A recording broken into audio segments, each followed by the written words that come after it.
Ndugu zangu wa Tanzania, kwanza nina furaha kubwa sana kwa support ambayo tumeipata mtandaoni. Watu wamefurahishwa, watu wamempongeza Diamond Platnumz kwa kuijaza show ya hapa London, na sasa hivi tunahama kutoka London tunaenda mji mwingine.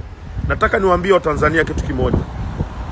Watu wengi walitegemea kwamba Diamond hatojaza hii show, kwa walikuwa wanategemea kumcheka, lakini prove wrong. Na prove wrong baada ya kuijaza show, hakuna sehemu ya kukanyaga. Lakini cha pili, wengine wanasema show imejaa kwa sababu kulikuwa na wasanii wa Nigeria. Wasanii wote wa Nigeria waliokuja kwenye show ya Diamond walikuja kama surprise. Hawakuposti, hawakutangaza wala hawakutangazwa. Kwa hiyo wamekuja na ni wasanii ambao walifanya kazi na Diamond huko nyuma. Au bana. Lakini kingine ambacho nimekiona, wengi wanasema Diamond anabebwa na Jux, ndio maana show imejazwa wa Nigeria. Jux anapenda Nigeria kwa sababu ameoa Nigeria. Nisikieni waamini kitu kimoja.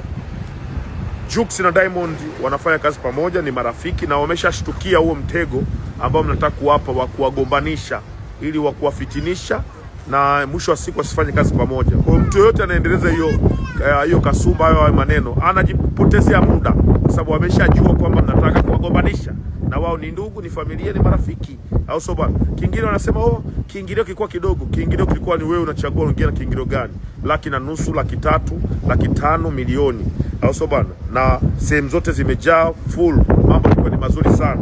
Tuendelee kumuunga mkono Diamond Platnumz popote ulipo kama Mtanzania. Au sio bwana? Tuachane na maneno ya watu wajinga wa mtaani. Diamond Platnumz, kazi anayoifanya ni kazi ambayo inaitangaza nchi yetu, inatangaza taifa letu. Anaunga mkono wizara ya utalii, kuwafanya watalii waje kwenye nchi yetu, kuitangaza nchi yetu kimataifa.